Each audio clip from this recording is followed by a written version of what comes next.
ओम शांति, ओम शांति, ओम शांति। आज 26 भदौ 2079 आइतबार बाबा को अव्यक्त महावाक्य। इस अव्यक्त महावाक्य को मुख्य सार छ ब्रह्मा बाबासँग प्यार को निशानी हो अव्यक्त फरिश्ता बन्नु।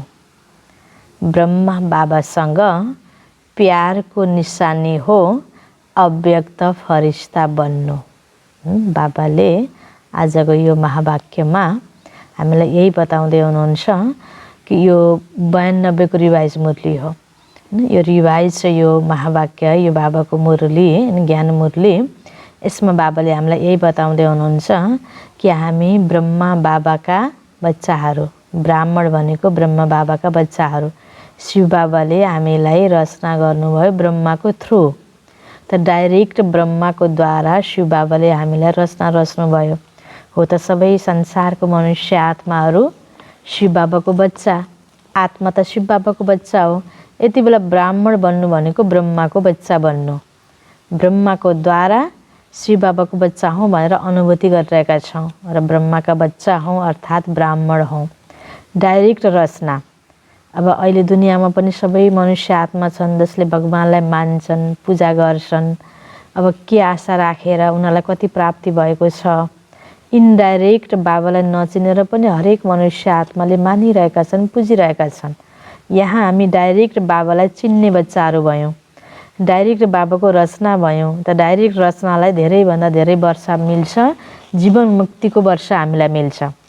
दुनियाँको सबै आत्मालाई मुक्तिको मात्रै वर्षा मिल्छ। हामीलाई मुक्तिको सँगसँगै जीवन मुक्तिको पनि वर्षा हामी पाइरहेका छौँ। अहिले डाइरेक्ट बाबाको रचना हुनुको नाताले हामीले धेरै प्राप्ति गर्दैछौँ, वर्षाको अधिकारी हामी बन्दैछौँ।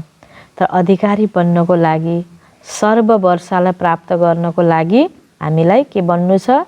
ब्रह्मा बाबा समान पनि बन्नु छ नि। त ब्रह्मा बाबाको अव्यक्त हुनुको पश्चात, ब्रह्मा बाबाले आफ्नो अवस्थालाई फरिश्ता बनाइसक्नुको पश्चात, गुलजार दादीको तनको द्वारा बाबाले उच्चारेको यो महावाक्य हो नि, यो अव्यक्त महावाक्य, अव्यक्त मुरली भनेको। त्यस कारणले हाम्रो यदि ब्रह्मा बाबासँग प्यार छ भने हामीले आफ्नो अवस्थालाई पनि ब्रह्मा बाबाको जस्तै बनाउनु पर्छ, अव्यक्त फरिश्ता बनाउनु पर्छ। त्यो फरिश्ता बन्नको लागि अब हामी के कति बनेका छौँ, के बन्न बाँकी छ, कति प्रतिशत बन्यौँ, कति बन्न बाँकी छ। अब कति समयमा हामी बनेर भ्याउने हो त? ब्रह्मा बाबाको द्वारा बाबाले पढाएको समय गएर अब यो दोस्रो सेसनमा हैन दादीको द्वारा अब हुँदा हुँदा अहिले त हामी यो रिभाइज सुनेको कारणले गर्दा ब्रह्मा बाबाले दादीको द्वारा पनि हैन, शिव बाबाले ब्रह्मा द्वाराको सँगसँगै दादीको द्वारा पनि चलाएको महावाणी, अव्यक्त महावाणीको समय पनि गइसकेर अहिले त हामी त सूक्ष्ममा अव्यक्त मिलन गर्दैछौँ नि। यो समयमा आइपुग्दा अब हामी कस्तो बन्नुपर्ने हो त, कस्तो अवस्था बनिसक्नु पर्ने, यो हाम्रो लागि सोच्नेको कुरा छ। आजको मुरलीमा त बाबाले त्यति बेलाको 92 मा बाबाले भनिरहँदा अहिलेसम्म त तिमी कति प्रतिशत बनेका छौ, अब तिमीलाई कति समय चाहिन्छ त, यो तपस्या वर्षमा तिमी सम्पन्न बनिसक्नु पर्ने हो, आदि इत्यादि धेरै कुराहरू हामीलाई बाबाले बताउँदै आउँदाखेरि तपस्या वर्षका धेरै मुरलीहरू हामीले सुन्यौँ। 18 जनवरीको मुरली पनि सुन्यौँ। त्यसपछि गर्दै गर्दाखेरि यो अप्रेलको हैन, यो 8 अप्रेलको रिवाइज मुरली आज हामी सुन्दै जाँदैछौँ। यसमा पनि बाबाले यिनै कसरी हुन्छ हामीले आफ्नो अवस्थालाई राम्रो बनाउँदै जाने र फरिश्ता स्टेजलाई प्राप्त गर्ने त। त्यो कुरा बुझाउनको लागि तिमी त ब्रह्माको सन्तान हो नि, डाइरेक्ट आदिदेवको सन्तान हो नि, ब्रह्मा बाबा जस्तै बन्नुपर्छ नि भनेर बाबाले हामीलाई एउटा हाम्रो मनमा घुसाउनको लागि, हाम्रो हार्टलाई टच गराउनको लागि, बाबाले हाम्रो स्थितिलाई बढाउनको लागि यसरी आजको मुरलीमा चाहिँ बताउँदै हुनुहुन्छ। ब्रह्मा बाबासँग प्यारको निशानी भनेको नै तिमी के गर्नु हो? अव्यक्त फरिश्ता बन्नु हो भनेर त्यसैको बारेमा आज बाबा बताउँदै हुनुहुन्छ। आज बेहदका बाबाले आफ्नो आदि श्रेष्ठ डाइरेक्ट रचनालाई देखिरहनु भएको छ। ब्राह्मण आत्माहरू डाइरेक्ट शिववंशी ब्रह्मा कुमार र कुमारीहरू हौ। ब्राह्मण आत्माहरू आदि देवका आदि रचना हो। त्यसैले कल्पवृक्षमा ब्राह्मणहरू फाउन्डेसनमा अर्थात् जरामा देखाइएको छ। कल्पवृक्षको चित्र हामीले हेऱ्यौँ भने त्यसको तल जडमा फेदमा तपस्या गरेको देखाइएको छ नि। आफ्नो स्थान देखेका छौ होइन, वृक्षमा तिमी आदि रचनालाई बीजको समीप जरामा देखाइएको छ। त्यसैले डाइरेक्ट रचना हो। अन्य आत्माहरू डाइरेक्ट मातापिता अर्थात् शिव बाबा र ब्रह्मा माता अर्थात् डाइरेक्ट परमात्मा रचना होइनन्। तिमी डाइरेक्ट मातापिताका रचना हो। फरक छ नि। तिमी आदि रचना र अन्य धर्म आत्माहरूका रचना दुवैमा अन्तर छ। हामी शिव बाबाको डाइरेक्ट रचना आदि सनातन देवी देवता धर्मका आत्माहरू र अरू अन्य धर्म स्थापकको थ्रु विभिन्न धर्मावलम्बीका आत्माहरू। बाबा भन्नुहुन्छ सबै अन्य धर्म आत्माहरू र तिमीमा धेरै फरक छ। तिमी परमात्मा रचनाले आफ्नो रचयिता मातापिता दुवैलाई राम्रोसँग चिनेका छौ। अन्य धर्मका आत्माहरू तिमी फेदबाट निस्केका हुन्। जरामा हामी छौँ होइन। सत्यमै एउटै आदि सनातन देवी देवता धर्म थियो। त्रेतासम्म पनि एउटै थियो, फेद एउटै हो। त्यहाँबाट पछि गएर अनेक हाँगा बिगा पलाउँदै गयो। अनेक धर्ममा होइन, जातमा, स्थानमा सबै यो अहिले विभाजित हुँदै गयो नि, टुक्रा टुक्रा हुँदै गयो नि। अहिले पार्टिसन धेरै छ। बाँकी त हामी जड होइन, हामी नै हौँ। बाबा हामीलाई त्यो याद दिलाउँदै हुनुहुन्छ, ब्राह्मण रूपमा वृक्षको जरामा छौ। तिमी जरा पनि हौ र फेद पनि हौ। देवता रूपमा ब्राह्मण रूपमा वृक्षको जरामा छौ र देवता रूपमा वृक्षको फेदमा छौ। अनि सबै धर्म तिमी फेदबाट निस्किन्छन्। त्यसैले तिमी डाइरेक्ट रचनाको कति महत्त्व छ। डाइरेक्ट बीजसँग सम्बन्ध छ। उनीहरूको इन्डाइरेक्ट सम्बन्ध छ, तिम्रो डाइरेक्ट छ। तिमीहरू सबैले रुहानी नसाले भन्छौ हामी परमात्मा सन्तान हौँ। जति पनि धर्मका आत्माहरू आउँछन् ती सबैले आफूलाई क्रिस्चियन, बौद्ध, इस्लामी कहलाउँछन्। डाइरेक्ट शिववंशी वा आदिदेव ब्रह्माका रचना भनिँदैनन्। क्राइस्ट वंशी क्रिस्चियन भनिन्छ। धर्मपिता क्राइस्टका क्रिस्चियन हौँ यही जान्दछन्। ती सबै धर्मपिताका वंश हुन्। तिमीले भन्छौ परमात्माका वंश। धर्मपिता र परमपिता कति अन्तर छ। धर्मपिताले धर्मको स्थापना गर्छन्। धर्मपिताको सँगसँगै ती धर्मावलम्बी आत्माहरू आउँछन् जन्म लिन। हामी त परमात्माको सँगसँगै परमात्माको कर्तव्यलाई पुरा गर्नको लागि सहयोगी आत्माहरू। परमात्माका हामी वंशावली। ब्रह्माको द्वारा बाबाले डाइरेक्ट रचना गर्नुभयो नि हामीलाई। कति फरक छ। परमपिता र धर्मपितामा पनि फरक छ र परमात्माको रचना र धर्मपिताको रचनामा पनि फरक भयो नि त। कति अन्तर छ। डबल विदेशीले के सम्झिन्छौ? परमपिताका हौ या धर्मपिताका हौ? परमपिताको अर्थात् डाइरेक्ट रचना हुनु। डाइरेक्ट र इन्डाइरेक्टमा कति अन्तर छ। नसामा पनि अन्तर छ भने प्राप्तिमा पनि अन्तर छ। त्यसैले भक्ति मार्गमा पनि इन्डाइरेक्ट आफ्नो इष्टद्वारा बाबालाई याद गर्छन्। यदि कोही शिव भक्त छ भने पनि उसले शिव शङ्करलाई एउटै मानेर याद गर्छ। इन्डाइरेक्ट भयो नि। बुझेका पनि छन् रामको पनि रामेश्वर हुनुहुन्छ तर फेरि पनि याद रामलाई नै गर्छन्।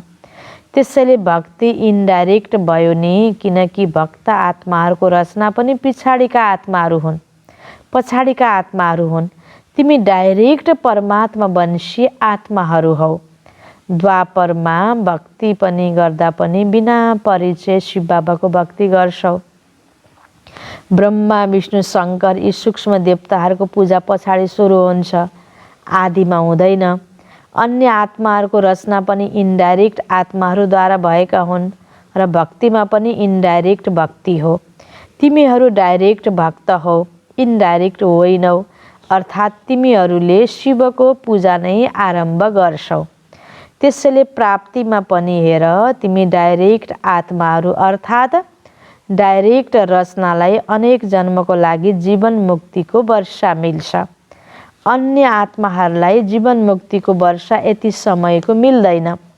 तिम्रो जीवन मुक्ति आधा कल्प चल्छ र अन्य आत्माहरूलाई जीवन मुक्ति र जीवनबन्ध दुवै नै आधा कल्पभित्र मिल्छ। त्यो पनि द्वापरदेखि आदिवाला आत्माहरूलाई। पछाडिका आत्माहरूलाई त थोरै जन्ममा नै दुवै प्राप्ति हुन्छ। अर्को विशेषता यही हो, तिम्रो जीवन मुक्ति अर्थात् गोल्डन सिल्भर एज चक्रको पनि गोल्डन सिल्भर समयमा प्राप्त हुन्छ।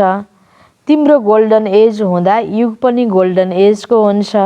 प्रकृति पनि गोल्डन एज हुन्छ, चक्रलाई राम्रोसँग जान्दछौ नि। अन्य आत्माहरूको गोल्डन एज हुँदा युग कपर एज या आइरन एज हुन्छ। जस्तो हरेक आत्मालाई सतो रजो तमो तीनटै अवस्थामा गुज्रिनुपर्छ। सुरुमा आत्मा जब परमधामबाट आउँछ त्यति बेलाको अवस्था सतो प्रधानताको अर्थात् गोल्डन एजको अवस्था हुन्छ। हामी बाबाको बच्चाहरू सतयुगमै आउने हुनाले सुरुको अवस्था त हाम्रो सतयुगमै हुन्छ, गोल्डन एजमै हुन्छ। अन्य आत्मा जो त्रेतामा आउनेवाला या द्वापरमा आएर जन्मिने कलियुगको अन्त्यमा 1-2 जन्म हुने आत्माहरूको त सुरुको अवस्था जो गोल्डन अवस्था हो आत्माको, त्यो त गोल्डन एजमा भएन नि, गोल्डन युगमा भएन नि, कलियुगमा नै भयो, द्वापरमा नै भयो, त्रेतामा नै भयो। बाबाले कति गहिरो कुरा बुझाउँदै हुनुहुन्छ। अवस्था पनि एकातर्फ हैन सतो रजो तमोमा हुन्छ, अनि युग पनि सतो रजो तमोमा यसरी हुँदाखेरि सतो प्रधान युग भनेको सतयुग हो हैन। सतो त्रेता भयो अनि पछि त द्वापरबाट त तमो प्रधान हैन, रजो तमो हुँदै आएर तमो प्रधान यो कलियुगमा अति तमोको पनि प्रधानता छ। रजोबाट तमो हुँदै आएर यसरी त्यो समयको परिवर्तन सँगसँगै अवस्थामा परिवर्तन हुँदै आउँछ। हामीहरूको अरू आत्माहरूको अन्तिम त्यो समय एकदम नाजुक भइसकेको अवस्थामा तमो प्रधानतामा जन्म लिन आउँदाखेरि केही समयको क्षण सतो प्रधानताको भयो, पछि फेरि तमो प्रधानतामा पुग्छ। यसरी बाबा भन्नुहुन्छ पछाडिका आत्माहरूले थोरै जन्ममा सबै कुराको प्राप्ति गर्नुहुन्छ, सबै थरी अलिअलि। हामीले धेरै समय सुखमा सतो प्रधानतामा हैन सतयुग त्रेतामा पनि पाठ पुरा गरेर गर्दै गर्दै अहिले यहाँ आएका छौँ, पुरा जन्म लिन्छौँ 84। यो गहिरो युगको चक्र समय अवस्था अनुसारको हाम्रो उत्थान पतन यो सबै कुरा बाबा बताउँदै हुनुहुन्छ। त्यो कति अन्तर भयो। तिमीहरूको गोल्डन एजमा गोल्डन एज हुन्छ, उनीहरूको गोल्डन एज कपर एजमा हुन्छ हैन, फरक भयो नि, कति अन्तर भयो। तिमी सतो प्रधान हुँदा प्रकृति पनि सतो प्रधान हुन्छ। तिनीहरूले रजो प्रधान प्रकृतिमा सतो प्रधान स्टेजको अनुभव गर्छन्। त्यसले डाइरेक्ट र इन्डाइरेक्ट रचनाको कति अन्तर छ। यति नशा छ, हामी डाइरेक्ट परमात्मा रचना हौ। सदा नशा रहन्छ वा कहिलेकाहीँ नशा चढ्छ, प्रतिशतमा फरक पर्दै जान्छ। कहिले 100% रहन्छ भने कहिले 50%, तर रहनुपर्छ के हुनुपर्छ? सदा एक रस रहनुपर्छ नि, सधैँ 100% हुनुपर्ने यो नशा हैन। बाबा भन्दै हुनुहुन्छ चाहियो कहिलेसम्म भन्ने, सदा नशा रहन्छ, यो नशाले भन्दैनौ, रहनु त पर्छ भन्छौ हैन, हुन त हो के अरे, तर आफू बन्न सकेका छैन, यो हुन भएन। भाषा हाम्रो सम्पूर्ण बन्नु अर्थात् जसमा यो चाहियो शब्द समाप्त हुन्छ, सबैको मुखबाट यो निस्क्यो सदा छ। त्यसको लागि कति वर्ष चाहियो? बाबाले पनि चाहियो सोध्नुहुन्छ, बाबाले पनि सोध्नुहुन्छ चाहियो कति वर्ष चाहियो?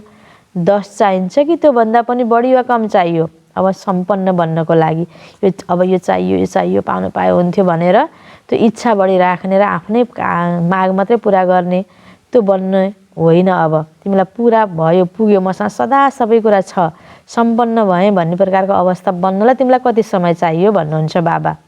किनकि तपस्या वर्ष आरम्भ गर्यौ, अहिले त समाप्तिको समय आयो, तर जब आरम्भ गर्यौ सबैले के सङ्कल्प गरेका थियौ? सम्पन्न बन्ने छौँ यही सोचेका थियौ नि। वर्ष त समाप्त भयो, तर तिमी सम्पन्न भयो या हुनु छ? अर्को वर्ष चाहियो, अरूलाई च्यालेन्ज गर्छौ सेकेन्डमा मुक्ति जीवन मुक्तिको वर्ष लिनुहोस्, या भन्छौ 25 वर्षमा वर्ष लिनुहोस्। 12 महिनामा कति सेकेन्ड कति दिन भए? सबै सम्पन्न बनेर जानुपर्छ, या अझै अरू समय चाहियो? के रिजल्ट छ? कति वर्ष चाहिन्छ यो बताइदेऊ, नत्र अर्को वर्ष समाप्त हुनेछ, फेरि यही गीत गाउनेछ, अझै समय चाहिन्छ। अनि बन्दै बनिन्न भने फेरि क्या फाइदा? हामीलाई त ब्रह्म बाबा समान बन्नु छ। यो चाहिएको कति गीत कति समयको हुन्छ? गीतको पनि 3 या 5 मिनट समय हुन्छ नि। तपस्या वर्षमा दृढ सङ्कल्प गर्यो या सङ्कल्प गर्यो, दृढताको निशानी हो सफलता। त्यसैले हो भने त यस वर्ष अझै फोर्सको तपस्या चाहिन्छ नि, या सेवा गर्नु छ, दुवै गर्न सक्दैनौ? तपस्या र सेवा सँगसँगै गर्नु सक्न पर्छ। बाबा भन्नुहुन्छ तिम्रो कर्मयोगी टाइटल होइन, योगी मात्र हो। तपस्या गर्ने, सेवा पनि गर्ने, सेवा पनि गर्नु नै छ, तपस्या पनि गर्नु छ, ब्यालेन्स राख्नु छ यसलाई। त्यसो त वास्तवमा सेवा त्यसलाई भनिन्छ जसमा स्व र सर्वको सेवा समाहित होस्। अरूको सेवा गर्ने तर आफ्नो सेवामा सुस्त भएमा त्यसलाई वास्तवमा यथार्थ सेवा भनिँदैन। सेवाको परिभाषा नै हो सेवाको मेवा मिल्छ। सेवा अर्थात् मेवा, फ्रुट्स, फल, प्रत्यक्ष फल। सेवा गर, मेवा खाऊ। यदि स्वको सेवातर्फ ढिलासुस्ती बन्छौ भने त्यो सेवामा मेहनत हुन्छ, खर्च हुन्छ, थकावट हुन्छ, तर प्रत्यक्ष फल सफलता मिल्दैन। पहिला स्वलाई सफलता, साथमा अरूलाई पनि सफलताको अनुभूति होस्। साथसाथै होस्। स्वलाई हुन्छ तर अरूलाई हुँदैन भने पनि यथार्थ सेवा होइन। त्यस्तै अरूलाई हुन्छ, स्वलाई हुँदैन भने पनि यथार्थ सेवा होइन। सेवा र योग दुवै नै साथसाथै किन हुँदैन? यसको कारण के हो? पहिलोलाई हेर्दा दोस्रो ढिला हुन्छ, दोस्रोलाई हेर्दा पहिलो ढिला हुन्छ। यसको कारण के हो? कारण हो सेवाको प्लान, योजना त धेरै राम्रा बनाउँछौ, तर प्लेन बुद्धि बनेर प्लान बनाउँदैनौ। स्वच्छ बुद्धि बनेर योजना बनाउँदैनौ। प्लेन बुद्धि अर्थात् सेवा गर्दा अरू कुनै पनि कुराले बुद्धिलाई टच नगरोस्। नेगेटिभिटीहरू, व्यर्थ कुराहरू बुद्धिमा नभएर सफा शुद्ध बुद्धि भयो भने अनि त्यसमा गरिएका प्लानहरू के हुन्छन्? राम्रा पनि हुन्छन् र सफल पनि गर्न सकिन्छ। त बाबा भन्नुहुन्छ त्यसैले होइन, कुनै पनि कुराले बुद्धिलाई टच नगरोस् सिवाय निमित्त भाव र निर्माण भाव। सेवा गरेपछिका कुनै स्वार्थका भाव मिक्स नहुन्, मान सम्मानको अपेक्षाका भाव मिक्स नहुन्, होइन, अहङ्कार पैदा नहोस्। होइन, सेवामा बाबा भन्नुहुन्छ निमित्त भाव, मैले केही गरेको छैन, बाबाले गराउनु भएको होइन। मैले फलानालाई ज्ञान दिएँ, मैले यसरी सेन्टर खोलेँ, मैले फलाना ठाउँ बाबाको सेन्टर बनाएँ आदि इत्यादि भाव पाउनु भएन। मैले बाबाको यज्ञमा यति धन दिएँ होइन। यसरी अनेक प्रकारको जति पनि आफ्ना गरेका सेवाको वर्णन नै, अभिमान नै, यो गराएको सबै बाबाले हो। निर्माण निमित्त बनेर गर्ने, हामी त गराउनेवाला बाबा हुनुहुन्छ। निर्माण गर्दा निर्माण स्थितिको कमी हुन्छ। त्यसैले निर्माणको कार्य जति सफल गर्न चाहन्छौ त्यति सफल हुँदैन। शुभ भावना वा शुभकामनाको बीज नै हो निमित्त भाव र निर्माण भाव। हदको मान होइन, निर्माण। त्यसैले सेवाको प्लान बनाउनुभन्दा पहिला प्लेन बुद्धि बन्न अति आवश्यक छ। नत्र प्लेन बुद्धिको सट्टा यदि बुद्धिमा अरू अयथार्थ भावको किचडा मिक्स हुन्छ भने जुन सेवाको प्लान बनाउँछौ त्यसमा पनि रतन जडितको साथसाथै पत्थर पनि जडित हुन्छ। रतन र पत्थर मिक्स हुन्छन्। 9 रतन जोड्दा 1 पत्थर मिक्स गर्नेछौ। कुनै पनि चिजमा 9 रियल छन् र 1 आर्टिफिसियल छ भने मूल्य के हुन्छ? आखिर होइन, यो त दुइटै मिलेको रहेछ, पत्थर पनि रहेछ भन्ने हुन्छ नि। त्यस कारण जो रतन मात्रै भयो भने पत्थर मिक्स भएन भने बल्ल त्यो मूल्यवान भयो। उल्टो लिनेको पनि सङ्कल्प चल्छ, यो 9 पनि रियल हुन् या मिक्स हुन्। त्यसैले सेवाको प्लानको साथसाथै प्लेन बुद्धिको अटेन्सन पहिला राख। त्यस कारण सेवा गर्ने बेलामा राम्रा कुराहरूको मात्रै चिन्तन, बाबाको याद, सेवाको भावनाहरू हुनु पर्यो। अलिकता पनि हामीलाई नेगेटिभ भाव र व्यर्थ भाव मिक्स होइन, त्यो पत्थर मिक्स हुन भएन। रतन अर्थात् ज्ञानको चिन्तन, निर्माण भाव, बाबाको याद होइन। यसरी हामीलाई सेवा भाव यो भयो। रतनहरू पत्थर मिक्स हुनु भएन। यदि प्लेन बुद्धि छ तर सेवाको प्लान पनि त्यति ठुलो छैन भने पनि फेरि पनि प्लेन बुद्धि हुनेलाई नुक्सान हुँदैन, बोझ हुँदैन। सेवाको फाइदा कम हुन्छ तर नोक्सान त भनिँदैन नि। मिक्सचर बुद्धिमा त नोक्सान हुन्छ, ठुलो सेवा गरेर पनि त्यति फाइदा हुँदैन। त्यसैले यो वर्ष पनि तपस्याको गर्नेछौ। सेवामा त भन्छौ तल आउँछौ भनेपछि के गर्छौ? केवल तपस्या मात्र गर्छौ। सेवामा त भन्छौ तल आउँछौ भनेपछि के गर्छौ? केवल तपस्या मात्र गर्छौ। जब स्वयं सम्पन्न बन्छौ अनि विश्व परिवर्तनको कार्य पनि सम्पन्न हुन्छ। तिमीहरू सबैको सम्पन्नताको कमीको कारण विश्व परिवर्तनको कार्य सम्पन्न हुनमा रोकावट भएको छ। प्रकृति दासी बनेर तिम्रो सेवाको लागि प्रतीक्षा गरिरहेको छ। ब्राह्मण आत्माहरू ब्राह्मण सो फरिस्ता र फेरि फरिस्ता सो देवता बनुन् अनि हामी दिलैदेखि अत्यन्त प्रेमले सेवा गरौँ। किनकि सतीमा त प्रकृतिले कति राम्रो सेवा दिन्छ। अहिले त प्रकृति तलमाथि छ नि, उथल पाथल भइरहेको छ। सही समयमा बर्सात हुँदैन, सही समयमा होइन धूप हैन, अनि सही समयमा हावा पानी सबै सही तरिकाले प्राप्त भएको अवस्था छैन। कलियुगको अन्तसम्म आइपुग्दा सतीयुगमा त त्यस्तो थिएन। जति जति हाम्रो अवस्था राम्रो हुँदै जान्छ त्यति नै प्रकृतिले पनि राम्रोसँग सेवा गर्ने हो। किनकि फरिस्ता नबनी देवता बन्न सकिँदैन। ब्राह्मणबाट फरिस्ता बन्नु नै छ। फरिस्ताको अर्थ नै हो जसको पुरानो दुनियाँ, पुरानो संस्कार, पुरानो देहप्रति कुनै आकर्षणको रिस्ता छैन। तिनैमा पास हुनुपर्छ, पुरानो दुनियाँ, पुरानो संस्कार र पुरानो देहप्रति। तिनटैमा आकर्षण हुन भएन। तिनैबाट मुक्त। त्यसै पनि ड्रामामा पहिला मुक्तिको वर्षा छ, फेरि जीवन मुक्तिको। मुक्तिधाम नगए तिमी जीवन मुक्तिमा जान सक्दैनौ। त्यसैले फरिस्ता अर्थात् मुक्त र मुक्त फरिस्ता सो जीवन मुक्त देवता बन्नेछौ।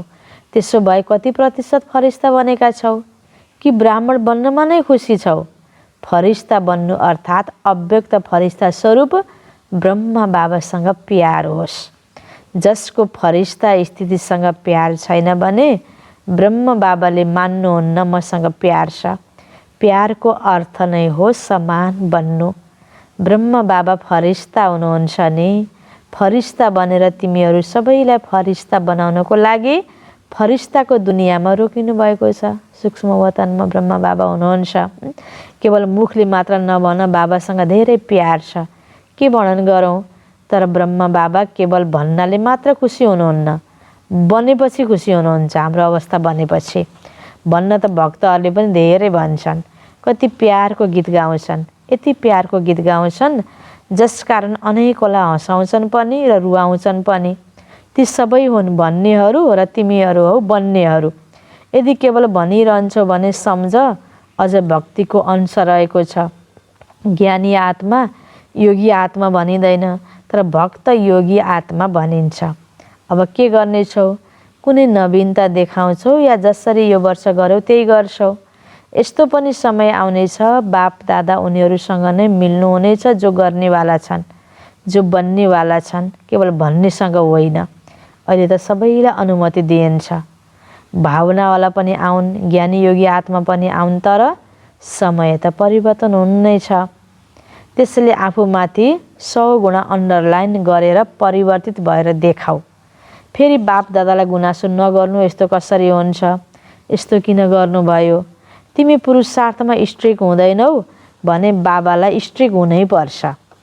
अहिले त बाबाको प्यार स्वरूपमा चलिरहेका छौ, पालिरहेका छौ, तर सद्गुरुको रूप धर्मराज होइन। सद्गुरुको आज्ञा शिरमाथि भनेर गायन गरिएको छ। अहिले त बाबा भनेर पढाइरहनु भएको छ, प्यार छ, हामीलाई सबै कुरा प्राप्त भएको छ। बाबा जब सद्गुरु हुनुहुन्छ, धर्मराज हुनुहुन्छ, त्यो रोल फेरि छुट्टै छ हैन। अहिले त सद्गुरुको रूप धर्मराज होइन, सद्गुरुको आज्ञा शिरमाथि भनेर गायन गरिएको छ। अहिले त बाप दादाले मिठा बच्चाहरू, प्यारा बच्चाहरू भनेर चलाइरहनु भएको छ।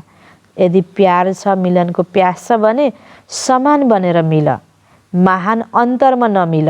समान बनेर मिलन मनाउँदा धेरै मजा हुन्छ हैन। बच्चा बच्चीसँग मातापिताको प्यार त हुन्छ, तर फोहोर कपडा लाएर आएको छ भने काखामा कसरी लिने, हिलो हिलो भएर आएको छ भने काखामा कसरी लिने, सफा भएर आऊ भन्नुपर्छ नि। त्यस्तै हाम्रो संस्कार सुधारेर ब्रह्म बाबा समान बन्नु पर्यो नजिक बस्नको लागि। यो मजा अलग्गै छ। ठिक छ, बाबासँग मिल्यौ, दृष्टि लियौ, त्यहाँ गएपछि फेरि कुनै कमजोरी आयो, शक्ति मिल्यो अनि काममा ल्यायो। एक पटक दुई पटक विजयी बन्यौ, फेरि कमजोर बन्यौ। यो आफ्नो प्रकारले मिल्नु हो, तर यथार्थमा प्यार, यथार्थ मिलन यसभन्दा धेरै उच्च छ। बाबाले भने जसरी मिल्नु, आफ्नो तालले मिल्नु अलग हो। फेरि धेरै धेरै प्रिय छ, यसको अनुभव गर। बुझ्यौ? सद्गुरुको कसैले आज्ञा मानेन भने सद्गुरु हो नि। पिताको अगाडि त बच्चाहरूको चञ्चलता आनाकानी चल्छ, तर सद्गुरु र धर्मराजको अगाडि चल्दैन। यदि बाबासँग सच्चा प्यार छ भने यस वर्षमा फरिस्ता बनेर देखाऊ। अहिले यतिका सबै मिल्नको लागि आएका छौ, धेरै राम्रो छ, तर अझै राम्रो भन्दा राम्रो गर्नु।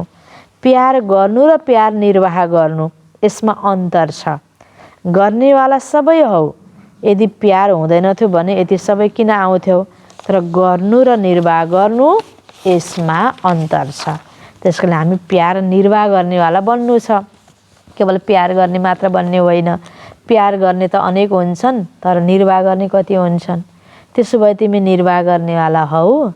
निर्वाह गर्नेले फेरि चाहियो चाहियो भन्दैन, प्र्याक्टिकलमा हुन्छ, केवल मुखबाट होइन। सुनाए नि तपस्याको चार्टमा पनि आफूलाई नम्बर सर्टिफिकेट दिनेवाला धेरै छन्, तर सर्वको सन्तुष्टताको सर्टिफिकेट कुनै कुनालाई मात्र प्राप्त हुन्छ। चार्ट राख्नेवाला पनि धेरै निस्के, आफूलाई राम्रोभन्दा राम्रो सर्टिफिकेट दिने पनि धेरै निस्के। धेरै छैनन् तर केही छन्।